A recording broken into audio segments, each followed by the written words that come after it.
Salam dostlar, necəsiniz? İzləyicilərimdən mənə gələn suallara cavab verəcəyəm. Bir neçə suala qısa cavab verəcəyəm. Suallar çoxdur. Siz də şərh bölmələrində sizi maraqlandıran sualları yaza bilərsiniz.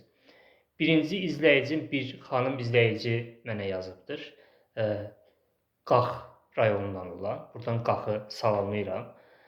Xanım mənə yazıb ki, Sahil bəy, siz yazıcısınız, təlimçisiniz, məsləhətçisiniz, motivatorsunuz. Siz heç kədərlənmirsinizmi? Kədərlənəndə nə edirsiniz? Başınıza bir kədərli hadisə gələndə o kədərli hadisədən necə çıxırsınız?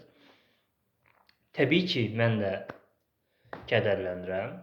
Kədər insanın təbii duyğusudur. Ümumiyyətlə, yalnız robotlar kədərlənməyə bilər.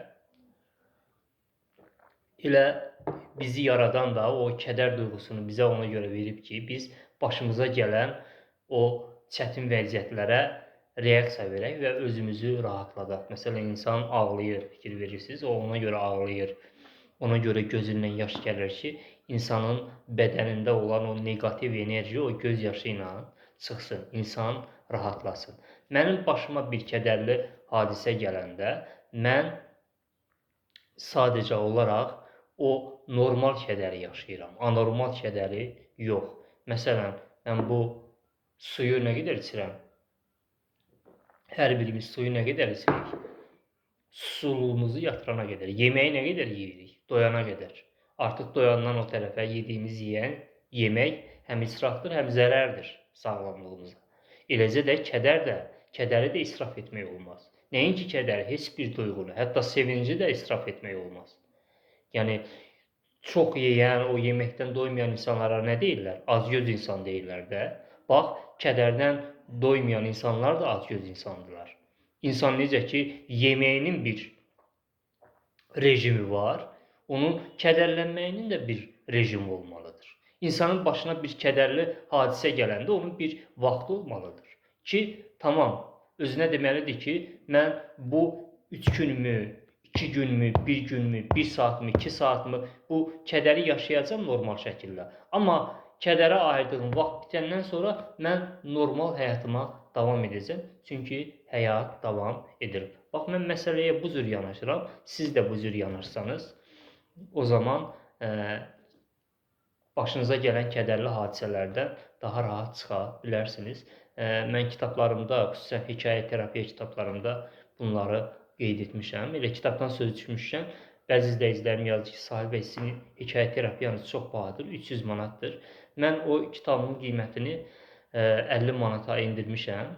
Amma ancaq izləyicilərim üçün, məni izləyənlər üçün 50 manata mən kitabımı elektron kitab şəklində satılır, mənim hekayə terapiya kitabım.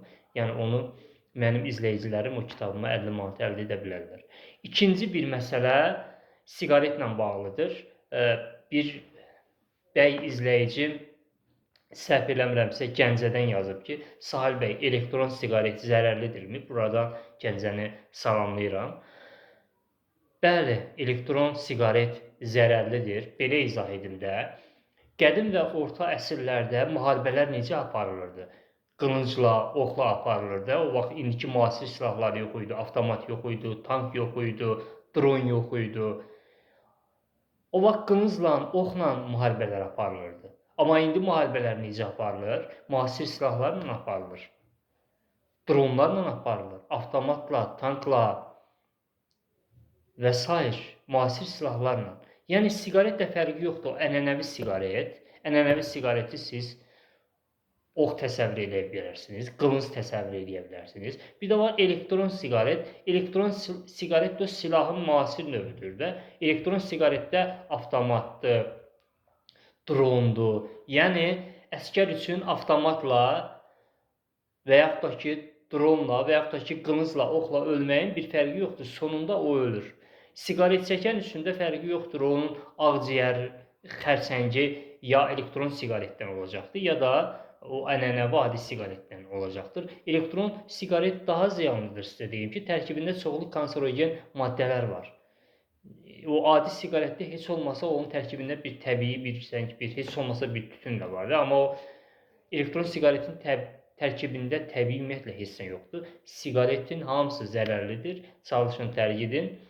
Siqareti tərk etməyin ən yaxşı yollarından biri də mənim siqareti tərk etdirmə kitabıma əldə edə bilərsiniz. Siqareti tərk etdirmə metodumun kitabı da 300 manatdır. Onu mən 50 manata yalnız izləyicilərim üçün onlara verirəm.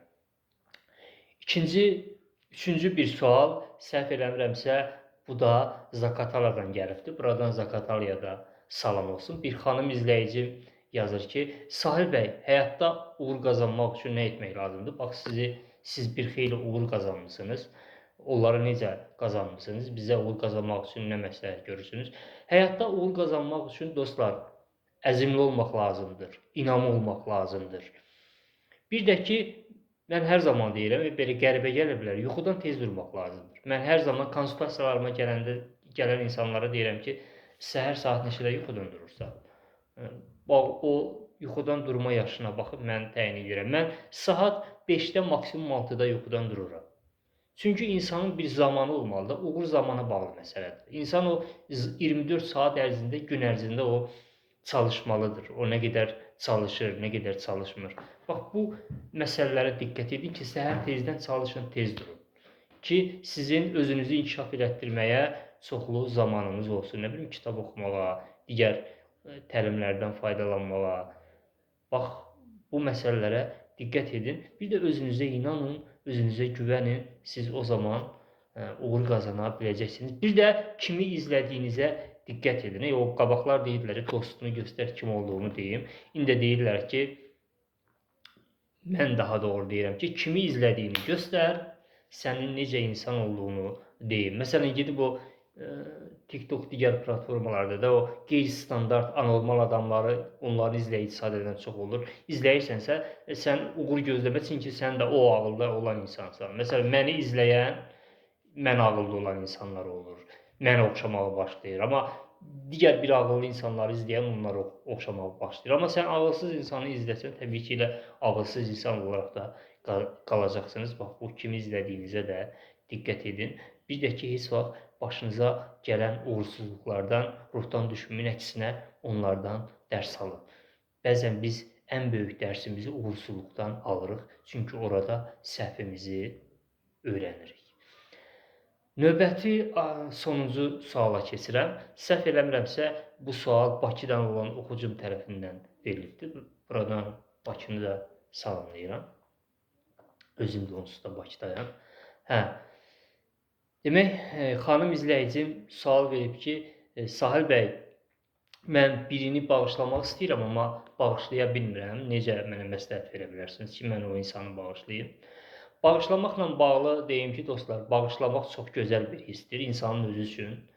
Ona görə ki, insan özü bağışlayanda özünü azadlığa buraxır. Kiməsə kin saxlayan insan sanki həbsxanadadır. Ona görə ki, o kini onu məhv eləyir. Ona görə də birinci öz azadlığınızı düşünün ki, mən azad olmalıyam, onu bağışlamalıyam.